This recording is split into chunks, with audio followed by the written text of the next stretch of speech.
Subansiri fine art স্কুলৰ ছাত্ৰ ছাত্ৰীৰ ঈৰ্ষণীয় সফলতা, দুটাকৈ ভাস্কৰ্য শিল্প উন্মোচন।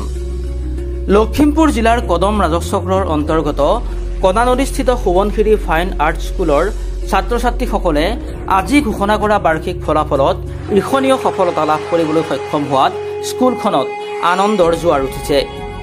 Guwahati fine art and craft ছচাইটিৰ অন্তৰ্ভুক্ত সোৱণশিৰি ফাইন আৰ্ট স্কুলৰ পৰা পৰীক্ষাত বিভিন্ন শ্ৰেণীৰ 50জন ছাত্ৰ ছাত্ৰী অৱতীৰ্ণ হৈছিল তথা আজি ঘোষণা কৰা ফলাফলত 7জন ছাত্ৰ ছাত্ৰীয়ে ডিষ্টিংশ্যন সহিতে প্ৰথম বিভাগত উত্তীৰ্ণ হোৱাৰ লগতে বাকী 47গৰাকী প্ৰথম বিভাগত উত্তীৰ্ণ হয়।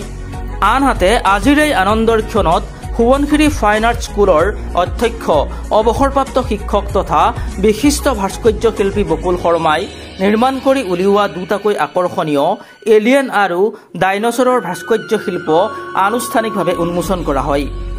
উন্মোচন কৰে সফল ব্যৱসায়ী তথা সমাজকৰ্মী জয়ন্ত ৰাজখোৱাই। এই অনুষ্ঠানত উদীয়মান চিত্ৰশিল্পী বিৰিঞ্চি কাশ্যপো উপস্থিত থাকে। দীপ্ৰতিম বৰাৰ প্ৰতিবেদন, আছামিজ টক্স নাও। আমাৰ স্কুল প্ৰকৃততে 1999 চনতে মই প্ৰথম আমাৰ চাউলাঘাটত প্ৰতিষ্ঠা কৰিছিলোঁ। তাৰপিছতে 2009 চনলৈকে সৈতে 2009 কৰোণা কাললৈকে সৈতে মই বগীনদী ক্ৰাফ্ট ছ'চাইটিৰ আণ্ডাৰতে পাঠদান কৰি আছিলোঁ। কৰোণাৰ পিছৰ পৰা মই নিজৰ ঘৰতে পাঠদান কৰিছোঁ আৰু ৰূপহী বালিকা মধ্য ইংৰাজী বিদ্যালয়তো আমাৰ ক্লাছ চলি আছে। তাৰে বাৰ্ষিক যিটো পৰীক্ষা হৈ থাকে, প্ৰতি বছৰ পৰীক্ষা হৈ আছে আৰু এই বিদ্যালয়ৰ পৰা ভাল ভাল ছাত্ৰ ছাত্ৰী আগবাঢ়ি গৈ আছে। বগীনদীত শিকোৱাতে নীলিম মহন্ত মোৰে ছাত্ৰ আছিল, বৰ্তমানৰ যি বিশেষ অসমৰ এজন বিখ্যাত আৰ্টিষ্ট, তেওঁ মোৰে ছাত্ৰও আছিল আৰু এতিয়া তেওঁ নিজাকৈ তেওঁ এইবোৰ আৰ্টৰ ওপৰতে তেওঁ কিছু কাম কৰি আছে। আমাৰ বিদ্যালয়ৰ পৰা বহুজন ভাল শিক্ষক, বহুজন ভাল ছাত্ৰ ওলাইছে। এইখন বিদ্যালয়ৰ পৰা ভাল ভাল ছাত্ৰৰ এটা যি মানে আগবাঢ়ি যোৱাৰ ব্যৱস্থা, সেই ব্যৱস্থাটোৰ প্ৰতি আমি অহৰহ চেষ্টা কৰি আছোঁ আৰু আমাৰ বিদ্যালয়ৰ পৰা যাতে 100% ফাৰ্ষ্ট ডিভিজন পায় তাৰ কাৰণে আমি অহৰহ আমাৰ প্ৰচেষ্টা অব্যাহত ৰাখিছোঁ। ছাৰ, এইবাৰ ৰিজাল্টটো কওকচোন কেনেকুৱা কি হ'ল? এইবাৰ ৰিজাল্টটো আমাৰ 50জন ছাত্ৰ ছাত্ৰীয়ে দিছিলে। 50জন ছাত্ৰ ছাত্ৰীৰ ভিতৰতে 7জন ছাত্ৰ ছাত্ৰীয়ে আমাৰ ডিষ্টিংশ্যন পাইছে আৰু বাকী আটাইকেইজনেই ফাৰ্ষ্ট ডিভিজন পাইছে আৰু ছেকেণ্ড ডিভিজন আমাৰ বিদ্যালয়ত নাই।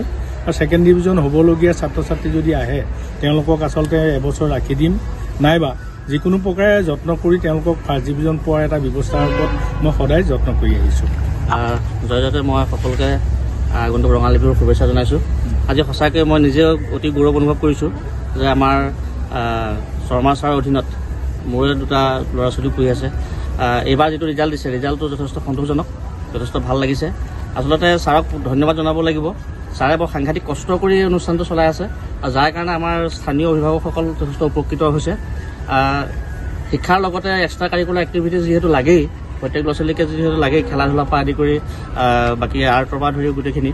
গতিকে এই আৰ্টৰ ক্ষেত্ৰত বিশেষকৈ ছাৰে যিটো যিমান আমি দেখি থকা কথাটো কৈছোঁ, যিমান কষ্ট কৰি ছাৰে অনুষ্ঠানটো চলাই আছে, প্ৰয়োজন সাপেক্ষে নিজৰ পকেটৰ পইচা খৰচ কৰিও ছাৰে অনুষ্ঠানটোত আগভাগ লৈছে।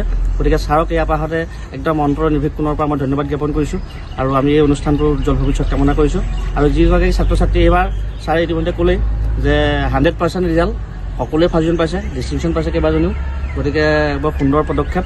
গতিকে আমি পুনৰবাৰ আন্তৰিক ধন্যবাদ জনাইছোঁ এই অনুষ্ঠানটো আমাৰ স্থানীয়ভাৱে আমাক উপহাৰ দিয়াৰ বাবে। মোৰ এটা ধাৰণা আছে যে পৃথিৱীৰ পৰা যিবোৰ বস্তু বিলুপ্ত হৈ গৈছে, পৃথিৱীৰ যিবোৰ বস্তু দুষ্প্ৰাপ্য, পাবলৈ নাই আৰু যিবোৰ বস্তু সাধাৰণতে মানুহে দেখা নাপায়, যিবোৰ এটা কল্পনাৰহে বিষয়, তেনেকুৱা বস্তুবোৰ যাতে জনমানসত, বিশেষকৈ ছাত্ৰ ছাত্ৰীসকলৰ মানসলৈ যাতে আমি এটা প্ৰদৰ্শন কৰাই তেওঁলোকৰ মাজত থকা ভীতিটো, ভয়টো নাইকিয়া কৰিব পাৰোঁ আৰু তেওঁলোকে সেই তেনেকুৱা প্ৰাণীবিলাকৰ বিষয়ে যাতে য'ত কিঞ্চিত জানে, এই উদ্দেশ্যটোকে আগত ৰাখি মই ডাইনছৰ এইভাগ যিহেতু পৃথিৱীৰ পৰা বিলুপ্ত, গতিকে সেইটো উদ্দেশ্যকে আগত ৰাখি ডাইনছৰ ভাগ তৈয়াৰ কৰিছিলোঁ। আজি মুকলি কৰি দিয়াত মই জয়ন্ত ৰাজখোৱালৈ পুনৰ ধন্যবাদ জ্ঞাপন। কিমান দিন লাগিছে ছাৰ? কেনেকুৱা ধৰণৰ কষ্ট হয় ছাৰ? এমাহ 1.5 লাগিছে আৰু এইটোৰ লগত আমাৰ বেঞ্চি অলপ লাগি ভাগি দিছে, কালাৰবোৰ কৰিছে। গতিকে লগতে লাগি আছে, শিকিও আছে। মই এটা প্ৰেৰণা যোগাইছোঁ বাকী ছাত্ৰ ছাত্ৰীৰ দৰে আগবাঢ়ি যাওক, সেয়ে কামনা কৰিছোঁ।